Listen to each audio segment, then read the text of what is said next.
पनवेल महानगरपालिका निवडणुकीची रणधुमाळी सुरू आहे आणि आपण पाहतोय की महायुती आणि महाविकास आघाडीच्या दोन्ही आघाड्यांचे उमेदवार जोरदार प्रचाराला लागलेले आहेत। खारघर प्रभाग क्रमांक 6 मधील महाविकास आघाडीच्या उमेदवार कोमलताई देहाडे आपल्या सोबत आहेत। नेमकी त्यांची काय रणनीती आहे आपण जाणून घेणार आहोत। महाविकास आघाडी अर्थात शिवसेनेच्या तिकिटावरती निवडणुकीच्या रिंगणात आहेत। ताई नमस्कार। पनवेल महापालिका निवडणुकीमध्ये महाविकास आघाडीच्या माध्यमातून आपण शिवसेनेच्या तिकिटावर लढताय, काय आपली प्रतिक्रिया आहे, काय सांगाल? सर्वप्रथम मी छत्रपती शिवाजी महाराज आणि डॉक्टर बाबासाहेब आंबेडकर यांना विनम्र अभिवादन करते। तसेच आपले पक्षप्रमुख उद्धव बाळासाहेब ठाकरे आणि आपले जिल्हा प्रमुख शिरीष घरतदादा यांना पण मी धन्यवाद करते, कारण त्यांनी माझ्यावर इतका विश्वास टाकला आणि मला प्रभाग क्रमांक 6 मधून उमेदवारी दिली आहे। असं पाहता एकूणच ह्या निवडणुकीच्या रिंगणामध्ये उतरलेले आहेत। साधारणतः हा सामाजिक प्रवास तुमचा कसा राहिलेला आहे? खरं तर या गोष्टीचा खूप गौरव वाटतोय की मी घरकुल स्पॅगेटी इथली रहिवासी आहे। मी इथे गेल्या 25 वर्षापासून राहते आणि मी बाय प्रोफेशन एक शिक्षिका आहे, मध्ये शिकवते। तर आम्ही मुलांचं नेतृत्व घडवतो, त्यांचं फ्युचर घडवतो। तर मला ही नक्कीच खात्री आहे की ह्याच सगळ्या ह्याच्यामुळे मी माझ्या समाजाच्या विकासासाठी पण नक्कीच काहीतरी करेन। पनवेल महानगरपालिकेची ही संधी तुम्हाला निवडणुकीची मिळालेली आहे, खरं तर मोठं आव्हान आहे। कसं पाहता एकूणच, कारण लोकांना पाणी हवंय, रस्ते हवेत, गटारे हवेत, ह्या एकूणच मूलभूत सुविधांच्या बाबतीत आपली नेमकी काय भूमिका आहे?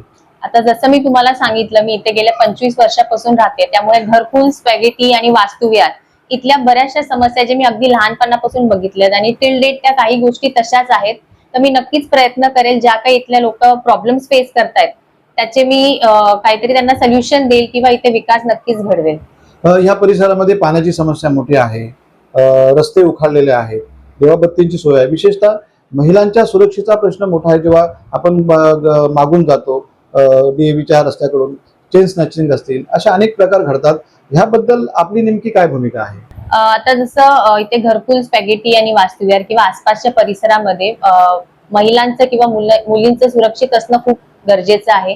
त्याशिवाय इथे चेन स्नॅचिंगचं पण बरेच प्रकरण घडले, त्यामुळे इथल्या सुरक्षेची मी जास्ती काळजी घेईल आणि आपल्या खारघर पोलीस स्टेशनच्या माध्यमातून मी हे नक्कीच प्रयत्न करेल की इथे जे आपला घरकुलच्या बॅक साईडचा रोड आहे तिथे एखादी पोलीस चौकी किंवा काहीतरी असावी। पेट्रोलिंग ही इथे वाढवली पाहिजे। संध्याकाळच्या नंतर हे प्रकरण इथे जास्त दिसतं। आता इथे पाण्याचा प्रश्न खूप मोठा आहे, बऱ्याच लोकांनी पाण्याचा प्रॉब्लेम फेस केलाय। सकाळी पाणी गेलं तर संध्याकाळी येतं किंवा नाही येत, तर ह्या गोष्टींमध्ये पण नक्की सुधारणा आणू आम्ही। इथे पाण्याचा खूप मोठा प्रॉब्लेम आहे, त्यामुळे पाण्याच्या प्रॉब्लेमवर किंवा मालमत्ता करावर ह्यावर मी जास्त काम करेन।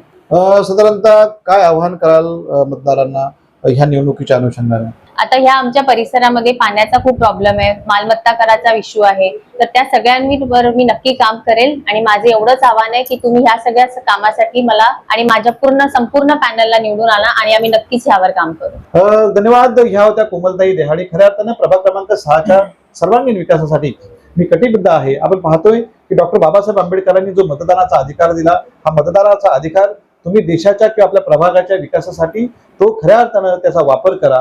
कोणत्याही आमिषाला बळी पडू नका, आपलं मत विकू नका, अशी कळकळीची विनंती करीत प्रभागाच्या सर्वांगीण विकासासाठी मला तुम्ही साथ द्या, असं आवाहन, अशी विनंती त्यांनी केलेली आहे। कोमलताई, तुम्हाला खूप खूप शुभेच्छा आणि धन्यवाद। धन्यवाद।